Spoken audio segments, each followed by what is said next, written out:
ओम श्री गणेशाय नमः। नमस्कार प्रिय मित्रों, मैं आपका ज्योतिष मित्र राजकिशोर पांडे। मेरे YouTube चैनल ज्योतिष सार में आपका स्वागत है। आप अपनी जन्म कुंडली का फलादेश चाहते हैं या अपने प्रश्नों के उत्तर चाहते हैं या अपनी समस्या का समाधान चाहते हैं तो आप हमारे इस मोबाइल नंबर पर संपर्क कर सकते हैं। साथ ही यज्ञ, अनुष्ठान, पूजा पाठ आदि के विषय में भी संपर्क कर सकते हैं। मोबाइल नंबर है 8860531974। कॉल पे या व्हाट्सएप पे संपर्क कर सकते हैं। मित्रों, आज नीच ग्रहों पर राजयोग का विश्लेषण होगा और वह किस तरह से है, आइए देखते हैं।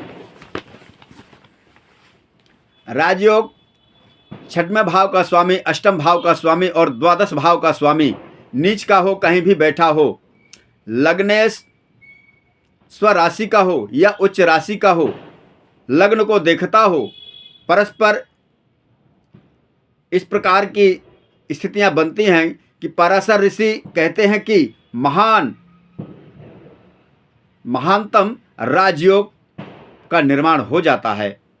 ऐसा व्यक्ति गरीब के घर में भी जन्म लेकर के ऊंचाइयों को प्राप्त कर लेता है।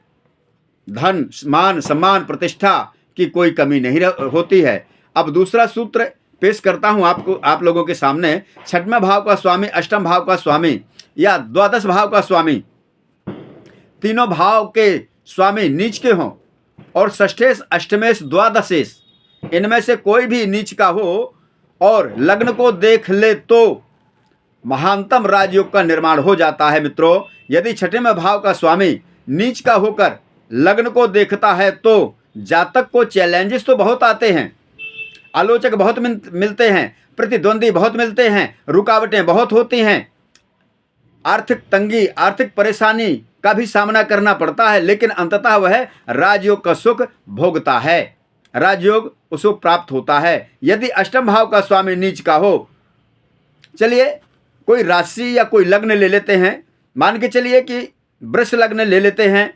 वृष लग्न का स्वामी या वृष लग्न में अष्टम भाव का स्वामी बृहस्पति हुआ, नीच का हुआ, आया कहां? भाग्य स्थान में, देख रहा है लग्न को, यह महानतम राजयोग का निर्माण हो गया। चलिए एक और योग कारक, आपने पारसमणि का नाम तो बहुत बार सुना होगा। चलिए ये सूत्र सुनिए। यदि त्रिकोण में और केंद्र में, त्रिकोण और केंद्र के स्वामी यदि सिंह लग्न हो तो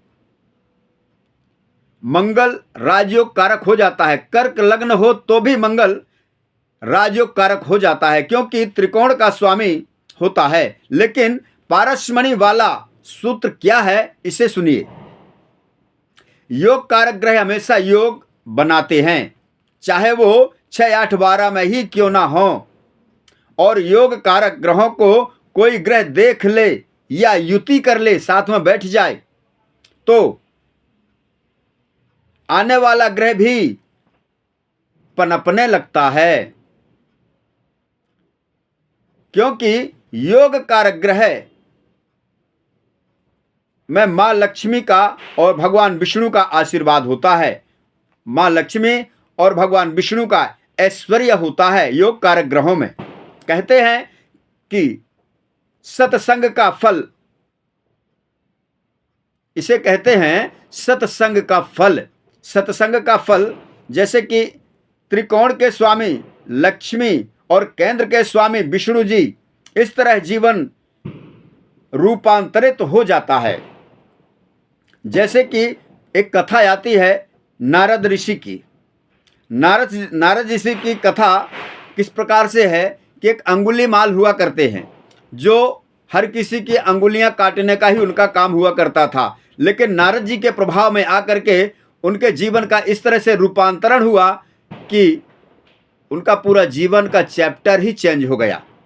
इसको कहते हैं सत्संग का असर, रूपांतरण होना। यह नीच के ग्रह इस प्रकार का प्रभाव दे देते हैं। जब इन ग्रहों में जिस प्रकार से बताया है, योग, राजयोग, योग कारक युतियां जब बन जाती हैं तो इनका प्रभाव इस तरह से रूपांतरित कर देता है। मित्रों, आज तक के लिए आप सबसे मेरा नमस्कार। फिर मिलते हैं अगले किसी वीडियो में।